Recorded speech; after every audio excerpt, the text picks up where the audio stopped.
रायपुर में आयोजित धर्म संसद में कालीचरण महाराज जी द्वारा दिए गए वक्तव्य आज सोशल मीडिया में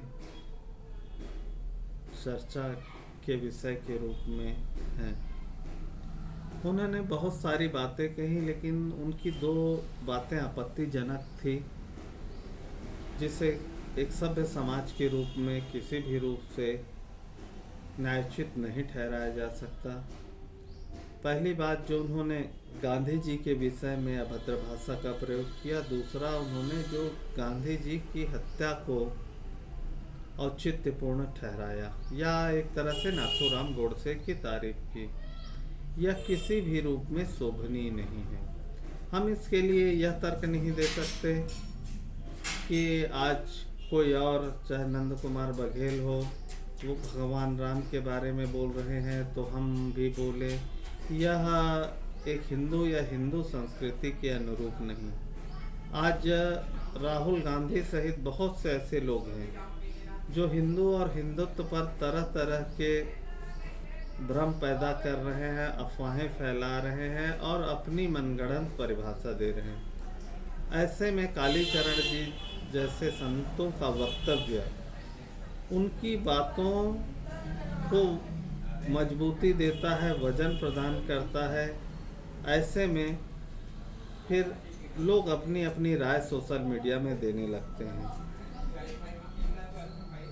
सबसे महत्वपूर्ण यह है कि चाहे गांधी जी के विषय में हो, चाहे वीर सावरकर जी के विषय में हो, चाहे अंबेडकर जी के विषय में हो, चाहे सुभाष चंद्र बोस जी के विषय में है या भगत सिंह जी के विषय में है, उन्होंने तत्कालीन समय में क्या कहा, उनकी परिस्थितियाँ क्या थी, उनके निर्णय क्या थे।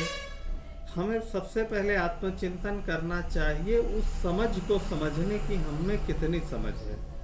और बिना समझ के राष्ट्र नायकों के बारे में अपमानजनक भाषा का प्रयोग करना न तो लोकतांत्रिक है, न ही हमारी सभ्यता और संस्कृति का परिचायक है। 1935 से लेकर 1947 तक का कालखंड, इसी समय भारत शासन अधिनियम लागू हुआ,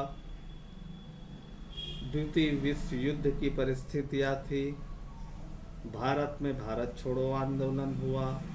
इसी कालखंड में मुस्लिम सांप्रदायिकता का उदय हुआ और इसी मुस्लिम सांप्रदायिकता ने यह मांग की, धर्म के आधार पर उन्हें एक अलग राष्ट्र चाहिए।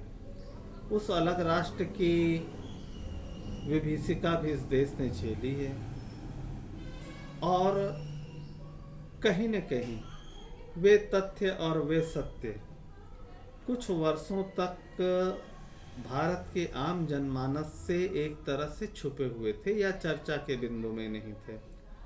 अब सोशल मीडिया के इस दौर में लोगों की जानने की जिज्ञासा में ये सारे तथ्य एक नए पहलू के रूप में हम सबके सामने आ रहे हैं। नए तथ्य जानना और देश की वास्तविक स्थितियों से हम सबको अवगत होना यह हमारा कर्तव्य भी है और हमारी जागरूकता का भी परिचायक है। लेकिन इसके कुछ दुष्परिणाम भी सामने आ रहे हैं। हम केवल कुछ बिंदुओं को लेकर एक अपनी राय बना रहे हैं। यह मेरे हिसाब से कहीं भी हमारे ज्ञान के लिए, हमारी बुद्धि के लिए, हमारे राष्ट्र के लिए किसी भी रूप में यह उपयोगी नहीं है। मान लीजिए हम गांधी जी के बारे में अगर अपनी कोई राय बनाते हैं तो पहले हमको गांधी जी को पढ़ना होगा। हम यदि वीर सावरकर जी के बारे में अगर राय बनाते हैं तो समग्रता से वीर सावरकर जी को हमको पढ़ना होगा और हम कुछ बिंदुओं, कुछ लाइन, कुछ पैराग्राफ को लेकर अपनी पूरी राय बना लें और देश एक तरह से उस राय के साथ दो भागों में या अन्य अलग अलग भागों में विभाजित दिखाई दे। यह भारत के मानव संसाधन के लिए कहीं भी एक अच्छी स्थिति नहीं कही जा सकती। अभी सोशल मीडिया में नाथूराम गोडसे जी के समर्थन में लोग दिखते हैं। गोडसे ने गांधी जी की हत्या की, और उस हत्या, आप गांधी जी की नीतियों से सहमत हो सकते हैं, असहमत हो सकते हैं। गोडसे ने गांधी जी की हत्या के बाद जो न्यायालयों में अपना कथन दिया, आज बाजार में किताबों के रूप में उपलब्ध है, और बहुत से लोग वो किताबें अन्य अन्य माध्यमों से पढ़ रहे हैं या सोशल मीडिया के माध्यम से गोडसे के विचार उनके सामने हैं। और लेकिन आप यदि गोडसे ने जो तर्क गांधी जी की हत्या के लिए दिया, आप उन विषयों से सहमत हो सकते हैं, लेकिन एक सभ्य समाज किसी भी रूप में गांधी जी की हत्या को औचित्यपूर्ण नहीं ठहरा सकता। इस तरह की परिस्थितियां हैं। हम हमारी प्राचीन सभ्यता, प्राचीन संस्कृति, जहां अलग अलग सभ्यताएं आई और इस सभ्यता में समाहित हो गई, इसी तरह से भारत का स्वतंत्रता संग्राम का आंदोलन रहा, चाहे 1857 से लेकर 1947 तक कांग्रेस के नेतृत्व में सभी विचारधाराओं ने एक साथ स्वराज्य के लिए आंदोलन किया।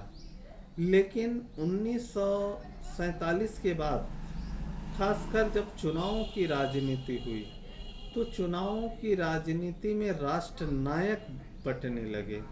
कभी कभी मन आहत होता है कि वीर सावरकर जैसा स्वतंत्रता सेनानी, जिसने वर्षों तक कठोरतम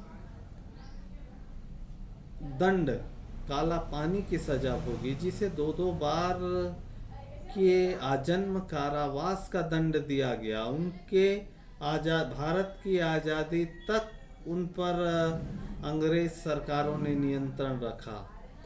और आज एक विचारधारा को लगता है कि भारत का हिंदू संगठित हो रहा है, और उस संगठन के विचारधारा की बीज वीर सावरकर है, तो वीर सावरकर के विरुद्ध टिप्पणियां, किसी को गांधी जी से असहमति है तो कोई गोडसे का समर्थक बन जाता है।